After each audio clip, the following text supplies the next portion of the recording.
Welcome to The Know, I'm Mica. I'm Ben. Is the Xbox One X not as popular as Microsoft is leading us to believe? Well, one analyst says that all that hype about it being Microsoft's fastest selling pre-order ever is just that. It's hype. So, sounds like somebody's not getting a review console. If you recall, the limited Project Scorpio edition of the Xbox One X went up for pre-order earlier this month and it quickly sold out, leading Microsoft to say that the console is their fastest selling pre-order ever. It was a much needed boost of good news for a company that's been getting its butt kicked this console generation, but is hoping to turn things around with the Xbox One X, which Microsoft is marketing as the most powerful console ever made.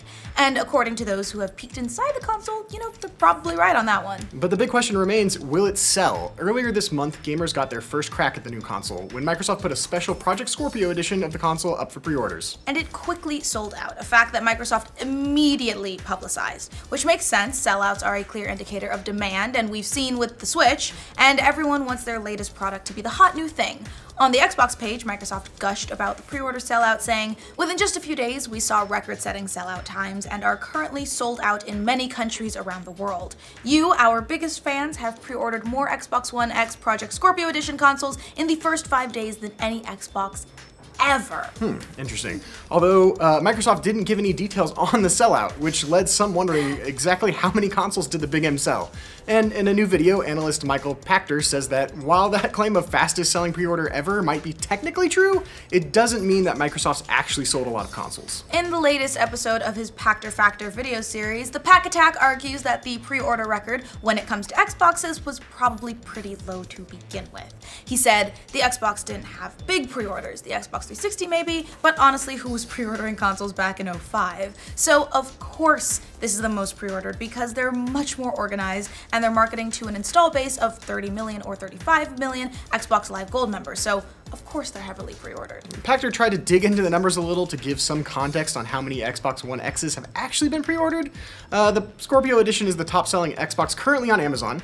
Pachter says that Amazon probably only got 5 or 10,000 units to sell in the first place. Which, yeah, it's not a lot. No. It's just a limited edition console, so there aren't too many to begin with. But in the end, Pachter said that he would not read too much into Microsoft's claim. Of course, since this is video game journalism, there also has to be a Twitter war involved too.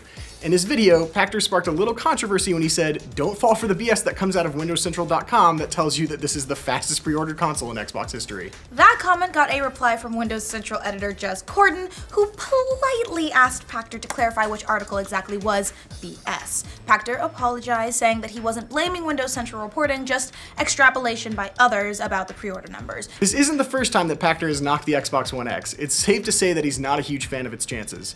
He said in the past that the console is too expensive, especially when you can get a baseline PS4 or an Xbox One for about $300. Last month he told Gaming Bolt, "I don't think they are doing themselves any favor at this price point. I know that they're selling the appeal of 4K, but let's be real, probably fewer than 10% of US households have a 4K TV, and certainly way less than that is in any other developed country. So who's waiting for this?" And in a recent Pachter Factor earlier this month, he repeated a similar claim about the $500 price point, saying that it's a bigger factor than a lack of Xbox exclusives. He said that the Xbox One X will only be bought by higher-end customers who have more money than they know what to do with. Again, buying those 4K TVs. He said, who in their right mind is buying an Xbox One X? And the answer is the same guy who buys a Porsche instead of a BMW. So is Pachter right that Microsoft's fastest pre-order in history claim basically amounts to marketing spin as the company tries to gin up some excitement about the new console? We'll have to wait and see how the Xbox One X does when it finally arrives in November. Microsoft has definitely been lagging behind Sony this console generation, so it makes sense that they'd want to build up some hype around this new console. But according to Pachter at least, that hype is majorly overblown. So what do you guys think about Xbox One X setting a pre-order record? Is it all hype like some are saying, or do you think that'll be another Switch? Let us know in the comments. And for all your Xbox news, be sure to like this video and subscribe to The Know. Within just a few days, we saw record-selling set-out times and are currently sold out in many what did I say? Is it set-out times? I think it's this, yeah, sell-out times. Did I say set? Oops. This tells you that words are dumb. Okay. Little controversy when he said, "Don't fall for the BS that comes out of WindowsCentral.com. Words are still dumb.